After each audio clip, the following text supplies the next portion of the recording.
So when I say that I'm going to make balanced avian nutrition easy for you, that's exactly why I created my balanced exotic avian maintenance diet food plan. And I put the maintenance diet in there because the vets like maintenance diet. So I realize that's a mouthful, so we can just call it the balanced food plan, and you guys will understand what we're talking about. So moving forward, your birds only need one thing from you. Are you guys willing to learn to feed your birds differently? Yes. Awesome, awesome. And then, are you willing to take action, and are you willing to feed them differently? Good, great, thank you, yeah.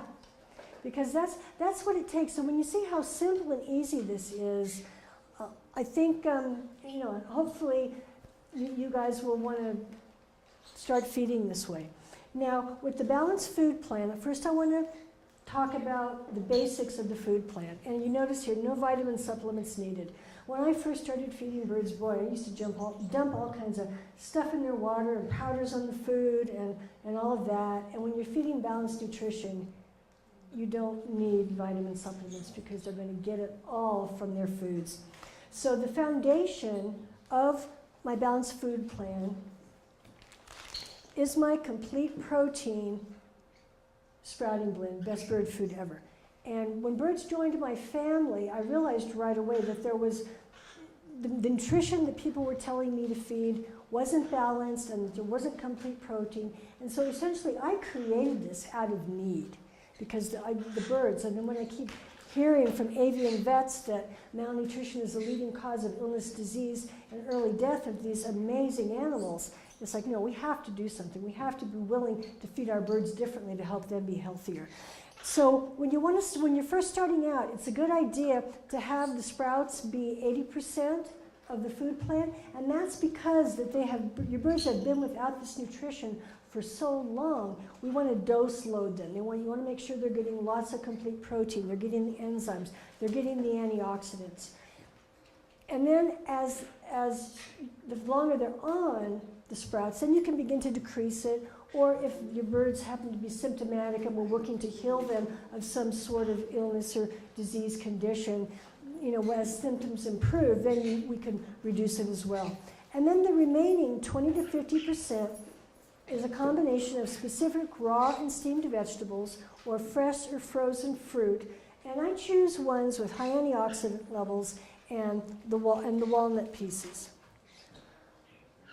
Now I just wanted to explain to you a little more about the nutrition in my sprouting blend and why it is such an essential part of this balanced food plan. Just look at all the nutrients it contains. First, it's got life force energy, it's got complete protein, it's rich in enzymes, lots of vitamins, B, C, E, and K. K is essential for proper blood clotting. And when you take your bird to the vet and to have the blood work done, you want to have your bird making sure that they've got proper amounts of vitamin K. When I first started caring for birds, I had the traumatic experience of having my wonderful little scarlet-chested grasskeep die right in front of my eyes at the vet because he didn't have enough vitamin K. He had been on a seed diet when I got him. And so feeding balanced nutrition is really important. The sprouting blend is full of antioxidants. It has a balanced calcium to phosphorus ratio. It has all the major minerals and all the key trace minerals. Now, these are the amounts of foods that I feed my birds, and this is a sample meal for a male blue and gold macaw, and every day I feed them only the amount of food that they're going to eat in one day. Now these dishes are about that big around. Corby's got an older enclosure. But you can see we've got, there we are. We've got the sprouts here, and then here's a mixture of the steamed vegetables, and then he's got his fruit, and he's got some of his nuts over here. How many of you do weekly weigh-ins with your birds? Where you get them out and you weigh them, and you chart the weights, and you see how they're doing? When you begin the balanced food plan, that's a really good way to make sure your bird is getting the proper amount of food to eat. And it's also a really good idea to do because if your bird starts losing weight, it could indicate that there's some illness or some disease developing, and it'd be a good idea to rush them, to get them to the vet, to have your vet do a check on them. And as far as fluctuation, my vet has explained to me that the fluctuation could be about 10%. So for a 1,000-gram macaw, that means it'd be 100 grams either way. So a proper weight could be between 900 or 1,100. And that's just one way of being able, when you start feeding only the amount of food the bird is going to eat in one day, that's how you can judge they're eating the proper amount of food, because their weight is going to maintain. Now, this is a sample meal for my female blue and gold macaw, except there's a couple things added.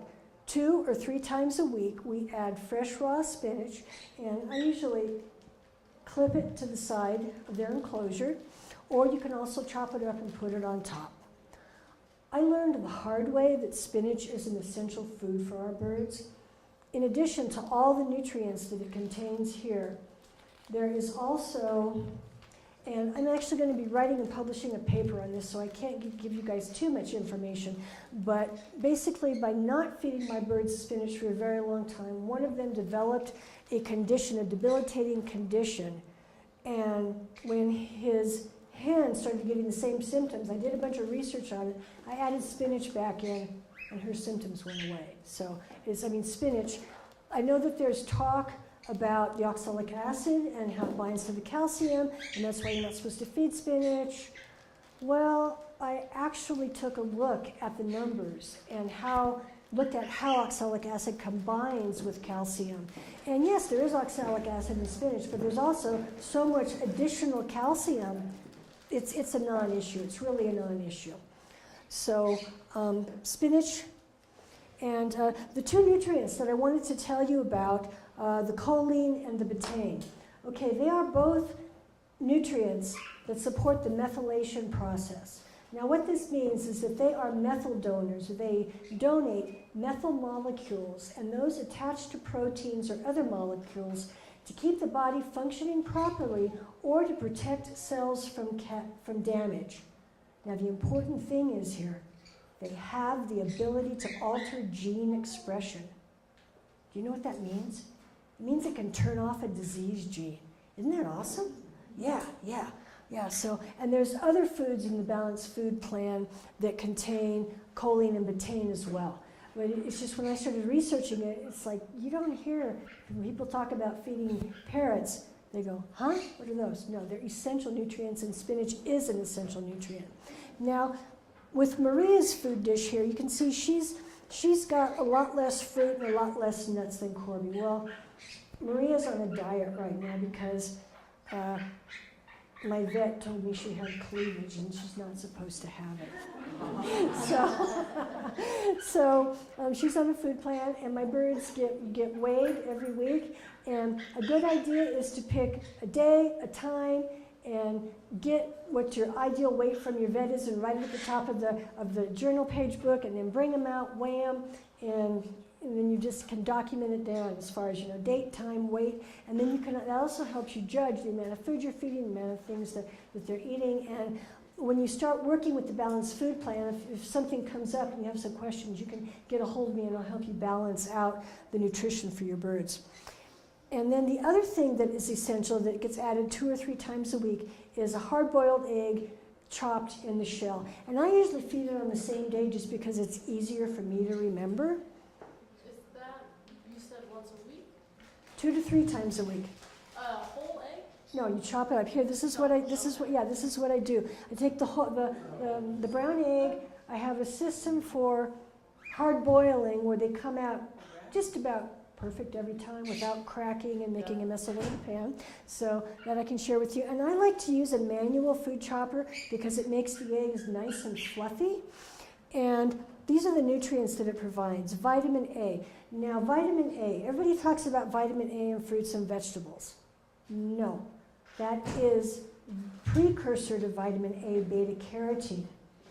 And beta-carotene must be converted to vitamin A in a healthy liver, key, healthy liver. So in the eggs, this is one way for your birds to get some retinol. They also get some vitamin D. The antioxidants, lutein and zeaxanthin, some omega-3 and omega-6, the zinc, vitamin K, important, vitamin K, and then choline. And let me show you in, okay, so now I'm going to share with you my medium-sized food plan. And this is my medium-sized bird, Amboina king parrot. They're not very common, so that's why I thought I'd throw his picture in so you can see him. They're a monomorphic species, meaning, you know, the hens and the males look the same. It's hard to tell them apart. They're about 180 gram size, and they originally come from the Indonesian island of Ambon. Now, this is the meal that Jack gets, and he's a male. And this was before Jack had to reduce the amount of fruit in his diet. And you'll notice they're all big chunks. I clip his fruit to the side of the cage above the dish, and oh, he just has so much fun tearing it up, eating it, throwing it around. Yeah, and it's wonderful. So he gets enrichment and nutrition at the same time. And then he gets the sprouts, and then this is one of the days where he gets the egg and the spinach leaves. And you can just see the small amount of egg that is there. And then my female, Amboina, she gets different proportions. She gets a lot more nuts. She uses them, she uses the nutrients in these foods differently. And she also gets a lot more fruit. And that's what works for her. Now for a medium to small size parrot, my green cheek conure, he gets his fruit cup, and that little cup is about that big, so you know, it's a small little dish, and it's piled full. I start with some apple chunks, and then whatever fruit in season. I think in here he gets the blueberries, and then there were some blackberries, and I got a couple kiwi slices. He gets his sprouts, and for his size, you might look at that and go, wow, that's kind of a lot of walnut tidbits for a little guy like that, but it's what works for him. And then he's also got his egg and his spinach leaf here. Does anybody keep finches here? Yes, you do. Okay. This is what I feed my finches. I have a recipe where I use a sprout chop. I use my sprouts as the foundation, and I've got some raw vegetables that I put into it. I'll get to the vegetables that I'm going to use. And this is in a flight. It's about a 5-foot flight, and I have 6 birds in the flight. And so there's 4 dishes of fresh. And for finches, they're my one exception. Actually, I have 3 exceptions. That was another slide I took out. To the no seed rule, if you free fly your birds, anybody free fly your birds here? You do, awesome. Then your bird's going to need some seed because they're going to be burning the calories flying. In the wild, birds fly for a living. In our cages, they don't. And then the second is if your birds are in an outdoor aviary. Anybody keep your birds out in an aviary where they're subject to cold temperatures? No, okay. And anyway, so there's the 4 dishes of fresh to the seed, and then right now I'm working on teaching my little guys to eat fruit. So the vegetables that I'm using right now, and I want to explain, every single food that is in this food plan is something that I have thoroughly researched. I use published research materials that I find online from a variety of different professional published journals. And so I choose foods based on the nutrition that they can provide. So the steamed fruits that I'm using right now, the steamed vegetables I'm using right now, I've got carrots in there and I've got the broccoli. But the other thing that I have is the sweet bell peppers. Now, something I found absolutely fascinating when I was researching and writing, I think it was in 2017, about how cooking and processing affects nutrients in foods. The sweet peppers, the red, the orange, and the yellow, first of all, they all contain different antioxidants because of the colors that they have. When you steam the peppers, certain antioxidants become more available. But when you eat them raw, there's different ones that are more available. I just thought that was so cool. And then you got the spinach leaf here, and then the broccoli. And this is a closer version of the chop that I use, that I make for my little birds, and you can also make it and feed it to your parrots as well. And so the fruits I choose are antioxidant rich. This little guy loves his blueberries, and he actually loves the frozen blueberries. And I discovered this is the same thing with antioxidants in fruit. There are some that are more available when the fruit is fresh, and there are some that become more available when you freeze the fruit. And so I use a combination of frozen and fresh fruits. This time of year we've got the wonderful pomegranates, and so I cut a slice and just clip the whole slice to the side of the enclosure, because when they make pomegranate supplements for people, they use the whole thing. And actually the white part that holds the pomegranate seeds in is really rich in antioxidants, bioflavonoids, just like that white section that's on a citrus fruit, on an orange or something. And so I just use a wide variety of that. And here's again, this is Jack's bowl, so there's some big pieces there that I clip to the side of his enclosure. And that's also kind of a neat trick to do when you want to teach them to eat a new food, because they see it there, they'll pick it apart, they'll play with it, and suddenly they'll go, that was good, and they eat it, and then, gee, you've got somebody, enjoying something.